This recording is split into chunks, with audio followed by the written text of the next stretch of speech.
뭐 그 상황에서는 선택의 여지가 없었겠죠. 그분을 이렇게 쉬고 있었어요.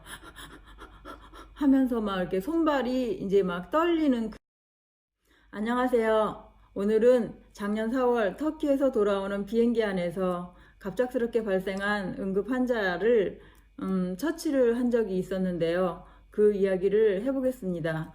우선 제가 의사가 아니기 때문에 비행기 안에서 응급 환자가 발생했을 때 제가 하겠습니다라고 나서기가 굉장히 어려운 상황이었죠. 그리고 용기도 없었고요. 그런데 저를 바라보는 눈빛이 있었어요.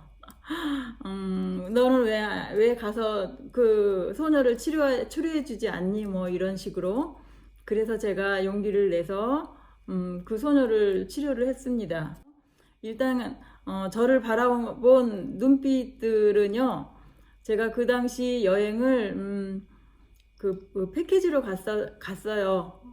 여행사에서 제 그룹은 7명밖에 안 됐기 때문에 아주 알맞은 봉고차로 오붓하게 서로 5박 6일 동안 그래도 정이 좀 들게끔 여행을 했었습니다. 그 여행객 중에 그 신혼부부의 아내분이 임신 중이었어요. 한 4개월.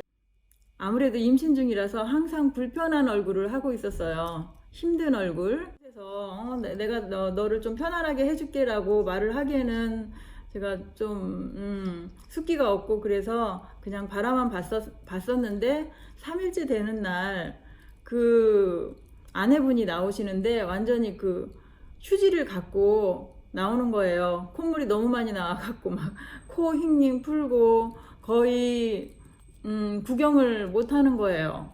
너무 힘들어서. 그래서 제가 어쩔 수 없이 다가가서 제가 자연치료사라고 말을 하고 한번 보겠노라고 양해를 구했어요. 그리고 손을 딱 보니까 세상에 반지가 한 7개가 양손으로 껴져 있는 거예요. 금반지, 은반지 막 합쳐갖고서는 그 반지들을 보는 순간 제 머리가 띵해졌어요. 이쁘게 보이면 좋긴 하죠. 그런데 이제 그 반지들이 그분을 더 괴롭게 한 거죠.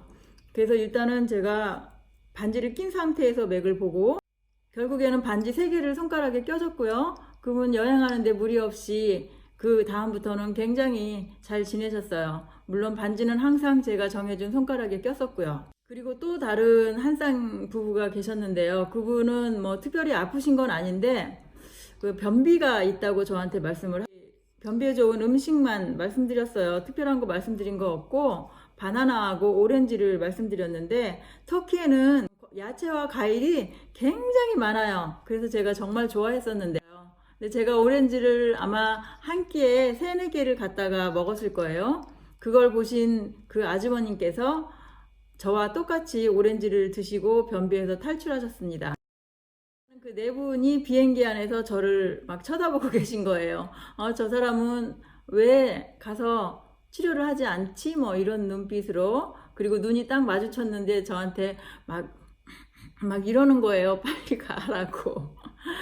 그래서 일단 상황을 지켜봤습니다. 의사분이 계시면. 그런데 만석인 그 비행기 안에 의사분이 한 분도 안 계셨어요. 안 나오셨거든요. 한 20분을 지켜봤는데도 계속 그 승무원들이 앞에서 굉장히 난감해 하시는 걸 봤어요. 산소통이 막 왔다 갔다 하더라고요.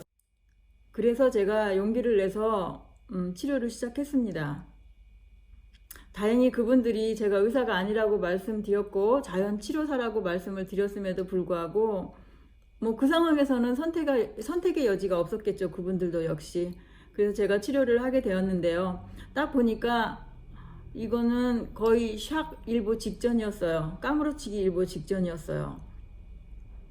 그래서 일단 맥을 보니까 뇌로 가는 혈액이 거의 막혀 있죠. 당연하죠. 그래서 그 15살 정도 되는 소녀였는데 그 소녀가 숨을 이렇게 쉬고 있었어요. 하면서 막 이렇게 손발이 이제 막 떨리는 그 단계까지 왔었던 거죠. 그래서 일단 제가 손을 딱 잡았어요. 사람들이 굉장히 놀라죠. 손을 잡으니까 뭘 할 줄 알았는데 손만 잡으니까 손 잡고서는 일단 숨을 잘 쉬게 해야 되니까 이 코에서부터 귀도까지 있는 부분을 계속 마사지를 하고요. 손이 두 개이기 때문에 그 옆에 계신 엄마분께 한 손 맡기고 그리고 또 친척분 남자분이 한 분 오셔서 도와주게. 그리고 저는 옆에서 안절부절하고 계시는 승무원 스튜어디스 분께 뾰족한 금붙이나 은붙이 없냐 그랬더니 다행히 그분께서 은기거리를 하고 계셨고요. 그 은기거리 끝으로 이제 자극을 시작했는데 일단은 뇌로 가는 혈액을 먼저 뚫어줘야 되기 때문에 동맥부터 제가 손을 봤습니다. 물론 그 동맥도 손에서 찾아서 자극을 한 거죠. 직접 뭐 여기를 만지거나 여기를 만지거나 그런 거 전혀 안 하고요. 그러면서 한 5분 정도 지나니까 그 경련이 이제 조금 사그러들기 시작했죠. 그리고 그 소녀가 이제 저랑 눈이 마주치더라고요. 처음에는 눈도 못 마주쳤거든요. 그 다음 순서로 반지를 찾았어요. 금반지나 은반지를. 그런데 마침 그 소녀의 엄마분께서 금반지를 끼고 있는 거예요. 정말 잘 됐죠? 그래서 금반지를 빼서 그 소녀 손가락에 알맞게 껴주고 그리고 그 소녀한테 이제 호흡을 시키기 시작했어요. 호흡을 이런 식은 절대 안 되죠. 그래서 호흡법을 가르치기 시작했습니다. 이렇게.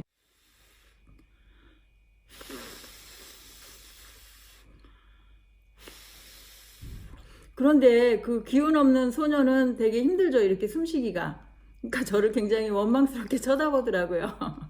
그래도 계속 제가 강조를 하니까 어쩔 수 없이 따라하기 시작을 했어요. 팔을 이렇게 제 손으로 왔다 갔다 들으면서 호흡을 시켰어요. 이렇게. 그리고 10분쯤 후에 거의 안정이 됐고요. 한 20분쯤 후에는 제가 그 자리를 이제 나왔고 소녀는 잠이 들었습니다. 잠들기 전에 화장실 다녀오더라고요. 물론 제가 소녀한테 호흡을 계속 시키는 동안에도 그 엄마와 친척분께서는 손을 계속 자극하고 있었어요. 그렇게 해서 제가 비행기 안에서 갑자기 발생한 응급 상황을 잘 해결했습니다. 여기까지가 제가 비행기 안에서 갑자기 발생한 응급 상황에 대처한 이야기입니다. 제가 그 응급 상황에 대처하면서 처치한 여러 가지 방법들은 시간이 날 때마다 제 채널에 올리겠습니다.